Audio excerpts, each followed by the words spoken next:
வணக்கம், welcome to யாழிஸ் kitchen. இன்றைக்கி Tirunelveli special சொதி பண்ண போகிறோம். இதுக்கு ஒரு தேங்காயை பால் எடுத்துருக்கிறேன். இது முதல் பால். ரொம்ப கொஞ்சமாக தண்ணி ஊற்றி இது முதல் பால் எடுத்துருக்கிறேன். இதில் ரெண்டாவது மூணாவது பால் எடுத்துருக்கிறேன். இப்போ இதுக்கு என்னென்ன காய்கள் போடுறதுன்னு பார்க்கலாம். இப்போ இதில் 2 கத்திரிக்காய், பீன்ஸு, கேரட்டு, அப்புறம் உருளைக்கிழங்கு இதை கட் பண்ணி எடுத்து வச்சுருக்கிறேன். இது 2 மிளகாயும் இஞ்சியும் எடுத்துருக்கிறேன். இதை பேஸ்ட்டாக அரைச்சிக்கணும். ஒரு வெங்காயத்தை மெல்லிசாக கட் பண்ணி வச்சுருக்கிறேன். இதில் அரை கப் அளவுக்கு பாசிப்பருப்பு எடுத்து இதை பாயில் பண்ணி வச்சுருக்கிறேன். ஒரு கடாயில் ஒரு 2 டேபிள் ஸ்பூன் அளவுக்கு தேங்காய் எண்ணெய் ஊற்றிருக்கிறேன். காஞ்ச உடனே கடுகு, அப்புறம் கொஞ்சமாக ஜீரகம் நல்லா பொரியட்டும். கடுகு நல்லா பொரிஞ்சிட்டு இப்போ ஒரு வெங்காயத்தை போடுறோம்.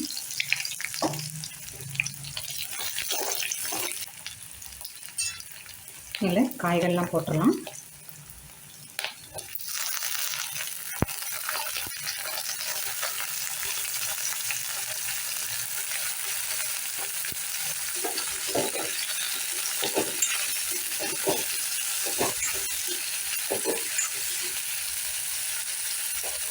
இதில் ரெண்டாவது மூணாவது பாலை வைக்கலாம்.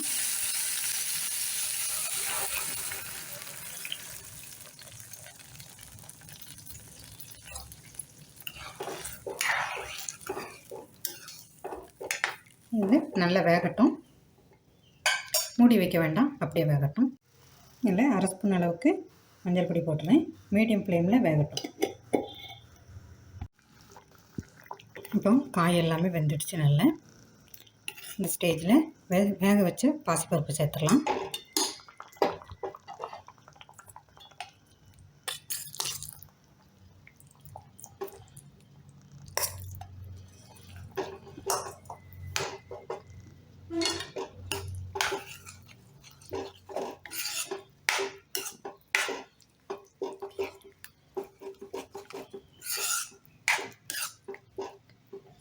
இதோட பச்சை மிளகாயும் இஞ்சியும் அரைச்சி வச்சுருக்கிறேன். காரத்துக்கு இதை சேர்த்துடலாம்.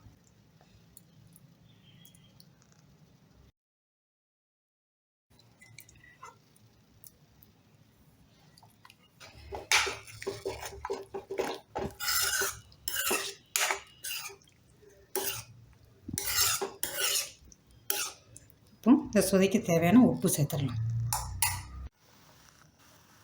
உப்பு சேர்த்துடலாம். கல்லுப்பு தான் சேர்த்துருக்குறேன்.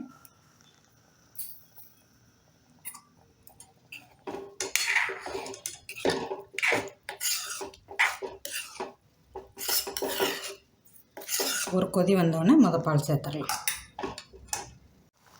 நல்லா கொதி வந்துட்டு இப்போ முதல் பாலை சேர்த்துடலாம்.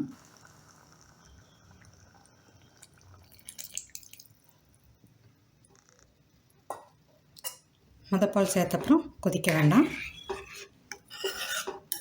ஒரு 2 நிமிஷம் வச்சுட்டு எடுத்துடலாம். இப்போ கொதி வந்துட்டு இதில் இறக்க போகிறேன். இதில் 1 ஸ்பூன் அளவுக்கு தேங்காய் எண்ணெய், பச்சை கருவேப்பிலையும் போட்டுக்கிடுங்க. என்கிட்ட கருவேப்பிலை இல்லை. தாளிக்கும் போதும் கருவேப்பிலை சேர்த்துக்கிடுங்க. இப்போ லெமன் ஜூஸ், ஒரு அரை மூடி லெமன் ஜூஸ் புளியுதேன். புரிஞ்சிட்டு உடனே ஸ்டவ் ஆஃப் பண்ணிடலாம்.